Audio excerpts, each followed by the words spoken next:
ప్రభువు రక్షకుడైన యేసుక్రీస్తు నామమున మీ అందరూ కూడా హృదయపూర్వక వందనాలు తెలియపరుస్తారు. అందరికీ వందనాలు.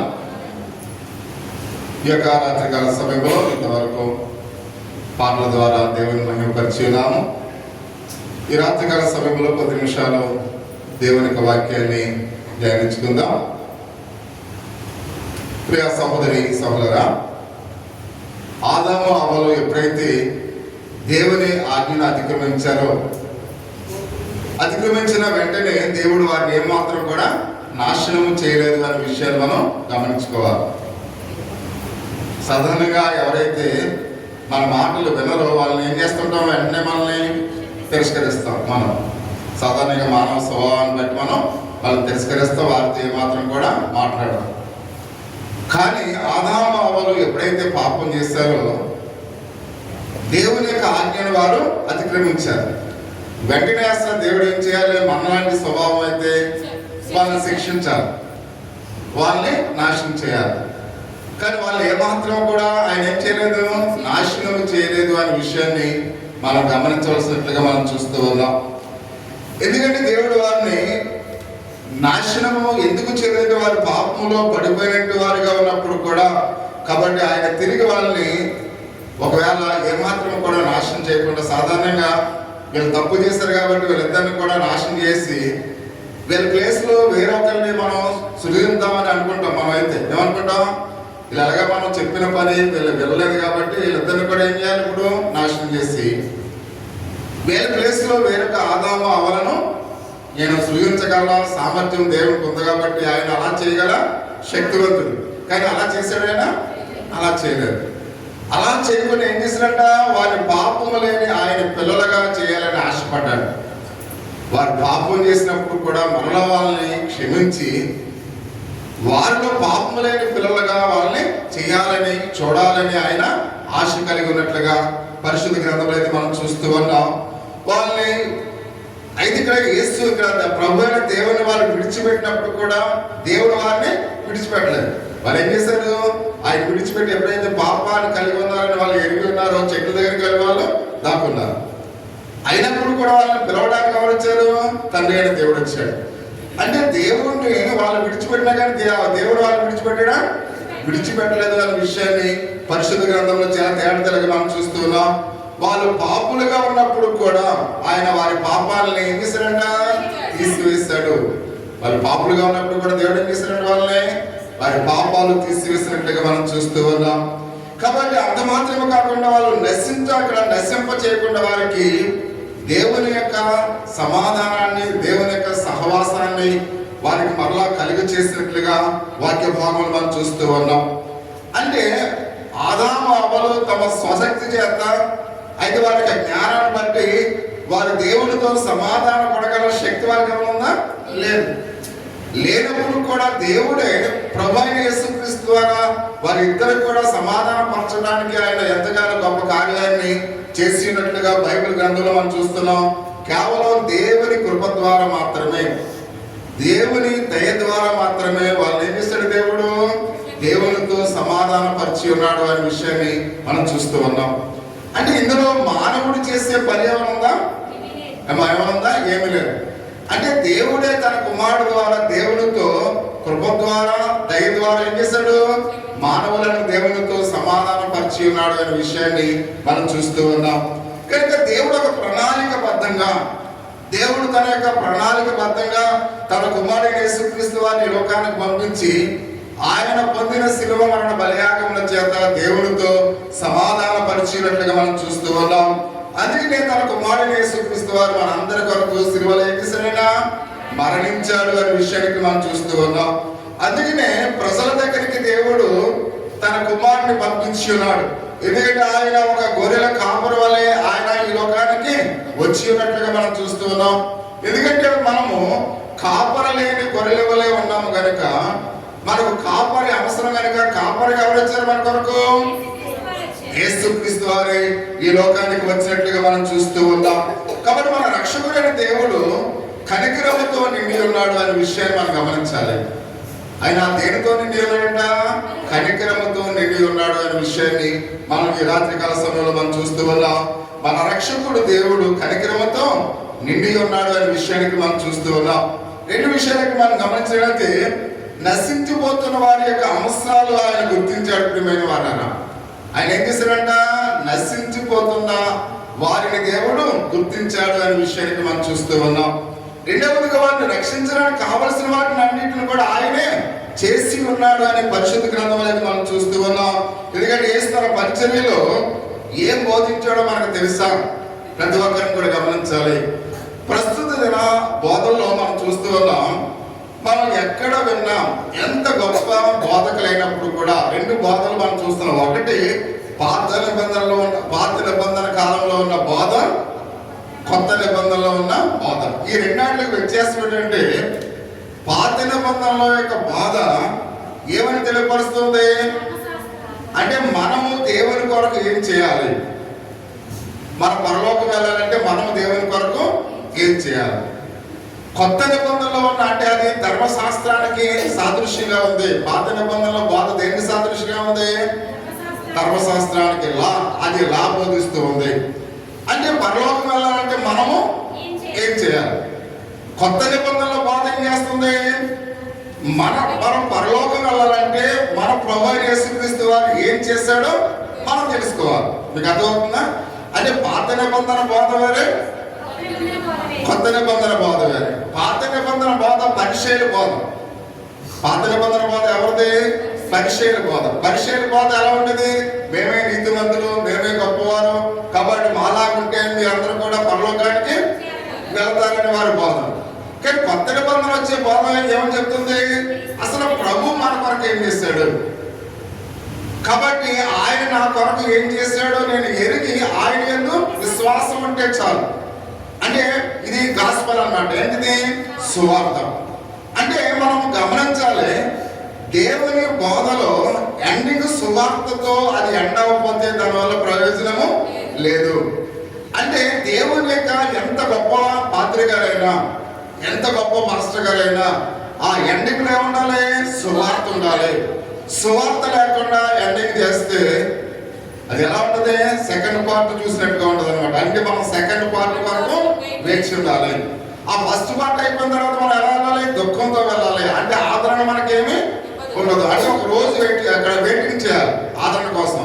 ఈ లోపు మనం చనిపోతే ఇక అంతే ఇంకా మన పని. అంటే ఎప్పుడు కూడా ఎండింగ్ దేంతో ఎండ్ చేయాలి?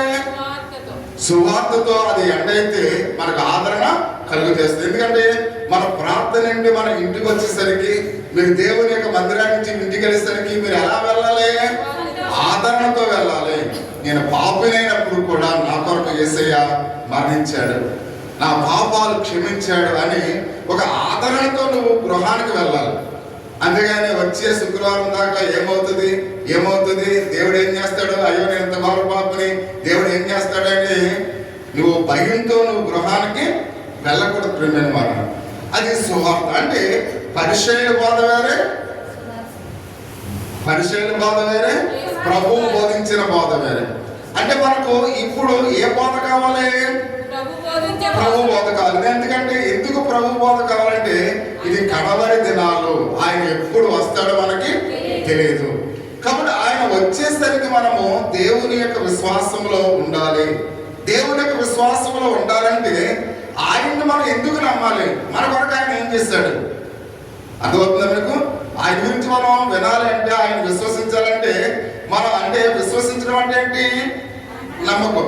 ఇప్పుడు మనకి తండ్రి ఉన్నాడు, మన తండ్రి మీద మనకు ఎప్పుడు నమ్మకం వస్తుంది? ఆయన మన కొరకు చేసే పనులను బట్టి, ప్రతిదినము ఆయన చూపిస్తున్న ప్రేమను బట్టి, ఆయన చూపిస్తున్న అనురాగం బట్టి మన తండ్రి మీద మనకు నమ్మకం వస్తుంది. ఆ నమ్మకమే విశ్వాసం. అంటే మన తండ్రి ఏం చేస్తున్నాడో మనం ఎరిగి మనం ఆయన ఏం చేయాలి? విశ్వసించాలి, నమ్ముకోవాలి. అంటే ఈ యొక్క మనము కూడా మనం ఎందుకు ప్రభుని విశ్వసించాలి? ఆయన మన కొరకు ఏం చేశాడో మనం తెలుసుకోవాలి. తెలుసుకుంటేనే మనం ఏం చేస్తాం? ఆయన విశ్వసిస్తాం. అందుకని ఆయన బోధ ఈ రాత్రి ఏం బోధిస్తుంది అని కొన్ని సత్యాలు మనం తెలుసుకుందాం. ప్రియ సహోదరి సహోదరు, ఆయన దేవుని రాజ్యము గురించి బోధిస్తూ ఉన్నాడు. ప్రభు ఆయన ఈ లోకంలో ఏం బోధించాడంట? దేవుని రాజ్యము కొరకు ఆయన బోధించినట్లుగా మనం చూస్తూ ఉన్నాం. మత్తయి ఆయన తెలియపరుస్తూ ఉన్నాడు. అంటే సమస్త మానవాళికి రక్షణ ఆయన వచ్చినది కనుక యేసుక్రీస్తు వారు ఈ బోధ సువార్తలో ఆయన తెలియపరుస్తూ ఉన్నట్లుగా మనం చూస్తూ ఉన్నాం. అంటే పాపులమైన మనము మరలా తిరిగి తన పిల్లలుగా చేసుకోవడానికి దేవుడు ఈ కార్యాలు మనకు చేస్తూ ఉన్నాడు. అంటే యేసుక్రీస్తు వారిని విశ్వసించినప్పుడు, యేసుక్రీస్తు వారిని మనం అంగీకరించినప్పుడు, యేసుక్రీస్తు వారిని మనం నమ్ముకోలేనప్పుడు మనం ఎలా ఉన్నాం? పాపులుగా ఉన్నాం. పాపులుగా ఉన్న మనలను ఆయన రక్షించి తన పిల్లలుగా చేసుకుంటూ ఉన్నాడు. అంటే ఎవరైతే యేసుక్రీస్తు వారిని అంగీకరిస్తారో వారు దేవుని పిల్లలుగా ఉంటారు అనే విషయాన్ని పరిశుద్ధ గ్రంథంలో అయితే మనం చూస్తూ ఉన్నాం. కాబట్టి అందుకనే సహోదరి సహోదరుల, ఇది దేవుని రాజ్య బోధ. దీని ఏమంటారంట? దేవుని యొక్క రాజ్య బోధనకి మనం చూస్తూ ఉన్నాం. కాబట్టి కుమారుని పంపడంలో అసలు దేవుని ప్రేమ ఏంటి, అసలు ప్రభు అయిన దేవుడు ఎందుకు తన ప్రియమైన కుమారుని ఈ లోకానికి పంపించున్నాడు, ఇది సృష్టికర్త అయిన దేవుని దగ్గర నుంచి వచ్చిన ఇది శుభవార్త అయినట్లుగా మనం చూస్తూ ఉన్నాం. అంటే మానవుల పట్ల దేవుడు ఎంత ప్రేమ కలిగి ఉన్నాడో తన కుమారుని పంపించడం ద్వారా ఆయన వెల్లడి చేసినట్లుగా మనం చూస్తూ ఉన్నాం. అంటే దేవుని ప్రేమ తన కుమారుని యేసుక్రీస్తు వారిని మన దగ్గరికి పంపించడం ద్వారా ఏం చేశాడు? ఆయన ఎంత ప్రేమ కలిగిన వాడో తెలియపరుస్తూ ఉన్నాడు. అంటే దేవుడు ఎంత ప్రేమ కలిగిన వాడో ఎవరిలో చూస్తున్నాం మనం? యేసుక్రీస్తు వారిలో చూస్తూ ఉన్నాం. చూడండి, ఒక తండ్రి ఉన్నాడు అనుకోండి. ఆ తండ్రి తన కుమారుని ఎక్కడికైనా పంపించాడు అనుకోండి. వెళ్ళిన ఆ కుమారుడు చాలా చక్కగా పనిచేస్తూ అక్కడన్నీ కూడా పరిసరాల్లో ఆ ప్రజలందరికీ సేవ చేస్తున్నాడు అనుకోండి. ఆ సేవ చేస్తున్న పిల్లవాడిని చూసి అక్కడ ఉన్న వాళ్ళందరూ కూడా ఏమనుకుంటారు? వీళ్ళ డాడీ చాలా మంచివాడు అనుకుంటా, ఈ పిల్లవాడు ఎంతో చక్కగా పనిచేస్తూ ఉన్నాడు, మనలో కలిసిపోయాడని ఆ పిల్లవాడిని చూసి తన తండ్రి ప్రేమను వాళ్ళు ఏం చేసుకుంటారు? గుర్తు చేసుకుంటారు. అలాగే యేసుక్రీస్తు వారు ఈ లోకానికి వచ్చి ఆయన ప్రేమ, కనికరము, దయ ఇవన్నీ కూడా మనకు చూపిస్తున్నప్పుడు ఆ తండ్రి ఏమయ్యాడు? మహిమపరచబడ్డాడు. అంటే ఆయన ప్రేమ తన కుమారుడు ద్వారా వెల్లడి చేయబడినట్లుగా మనము చూస్తూ ఉన్నాం. అంటే ఇప్పుడు యేసుక్రీస్తు వారి ప్రేమను బట్టి ఆయన ఎంత ప్రేమ కలిగిన వాడో మనము తెలుసుకుంటున్నాం ప్రియమైన వాళ్ళ. అందుకని ఆయన కుమారుడు ద్వారా తన ప్రేమను ఆయన వెల్లడి చేసి ఉన్నాడు అనే విషయానికి మనం చూస్తూ ఉన్నాం. ఈ విధంగా దేవుని రాజ్య సువార్తను ప్రభు బోధిస్తూ ఉన్నాడు అనే విషయానికి మనం చూస్తూ ఉన్నాం. కాబట్టి కుమార్తెని యందు ఎవరైతే విశ్వాసం ఉంచుతూ ఉన్నారో వారందరూ కూడా దేవుని దగ్గర దేవుడు వారందరూ కూడా చేర్చుకుంటాడు. అంటే మనం పరలోక రాజ్యం చేరాలంటే ప్రభువారిని మనం ఏం చేయాలంట? విశ్వసించాలి. ప్రభువుని ఎవరైతే విశ్వసిస్తున్నారో వారే దేవుని దగ్గరికి చేరతారు అనే విషయానికి మనం చూస్తున్నాం. ఒక దినాన్ని తండ్రి అయిన ఆ ప్రభువు ఒక బహుమానాన్ని మనందరూ కూడా ఇస్తూ ఉన్నాడు. ఆ బహుమానం ఏంటి? పరలోకం. ప్రియమైన వాళ్ళ, ఈ పరలోకం అనే బహుమానాన్ని దేవుడు ఎలాగిస్తున్నాడు మనకి? ఆయన మనం విశ్వాసం ఉంచాం కనుక తండ్రి అయిన దేవుడు తన బహుమానమైన పరలోకాన్ని మనకు ఇస్తూ ఉన్నాడు. కాబట్టి అందుకనే ఇక్కడ యేసుక్రీస్తు వారు ఒక ప్రచారకర్తగా ఆయన ప్రతి గ్రామానికి ఆయన తిరిగినట్లుగా మనం చూస్తూ ఉన్నాం. అంటే ప్రతి గ్రామానికి వెళ్ళి ఆ గ్రామంలో ఎవరైతే రక్షణ పొందలేదో ఆ రక్షణ పొందలేని వారికి వారి అవసరాలు ఏదికి వారి సువార్తను బోధించారు. అంటే 2000 సంవత్సరాల క్రితమే యేసుక్రీస్తు వారు ఆయన పాదయాత్ర చేశాడు. ఎప్పుడు చేశాడు ఆయన? ఇప్పుడు రాజకీయ నాయకులు ఇప్పుడు చేశారు. నిజంగా వాస్తవానికి ప్రభు అయిన యేసుక్రీస్తు వారు ఎప్పుడు చేశాడు? ఆయన 2000 సంవత్సరాల క్రితమే ఆయన పాదయాత్ర చేశాడు. అంటే ప్రతి గ్రామానికి ఆయన నడుచుకుంటూ వెళ్ళాడు. ఆయన కూడా ఎవరు వెళ్ళారు? 12 మంది శిష్యులు వెళ్ళారు. 12 మంది శిష్యులతో పాటు వేలాది మంది ప్రజలు ఆయన్ని వెంబడించారు అనే విషయానికి మనం చూస్తూ ఉన్నాం. అంటే ఆయన ప్రతి గ్రామానికి ఆయన తిరిగి ప్రస్థానం చేస్తూ ప్రజల యొక్క బాగోగులను తెలుసుకునేవాడు. ప్రియమైన వాళ్ళ, ఏ గ్రామానికి వెళ్ళినా ఆ ప్రజల యొక్క పరిస్థితిని తెలుసుకునేవాడు.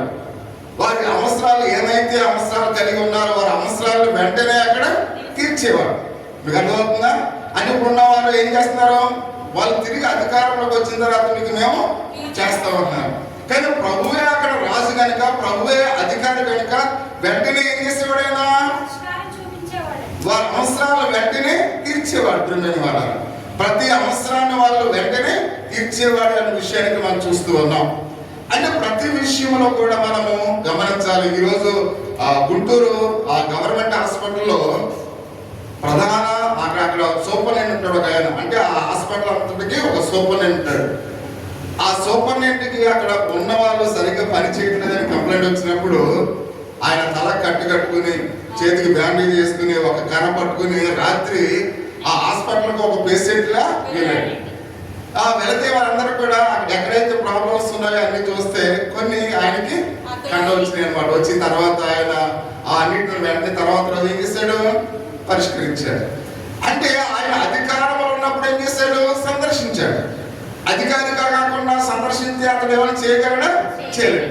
అంటే ఇప్పుడు ప్రభువైన యేసుక్రీస్తు వారు అధికారముతో ఉన్నాడు. ఆయన దేవుని కుమారుడిగా ఉన్నాడు, శక్తివంతుడిగా ఉన్నాడు, సర్వాధికారం కలిగిన యేసయ్యలా ఉన్నాడు. అందుకని ఆయన వెళ్ళిన ప్రతి గ్రామంలో ఉన్న ప్రతి సమస్యను కూడా ఏం చేసినైనా వెంటనే పరిష్కరించారు. అందుకని ఎవరైతే గుడ్డివారుగా ఉన్నారో వారికి చూపును పొందించాడు, కుండివారుగా ఉన్నారో నడవగల శక్తిని ఇచ్చాడు, కుష్ఠవ్యాధి గల వారిని బాగు చేశాడు, అనేక మంది అనాథలుగా ఉన్న వారిని ఆదుకున్నాడు.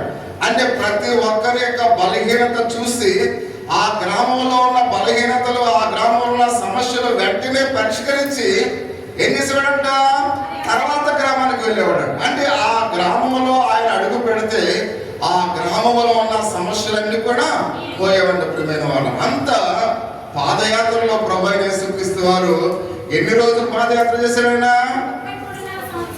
ఎన్ని రోజులు చేశాడు చెప్పాలి, పాదయాత్ర చేశారు.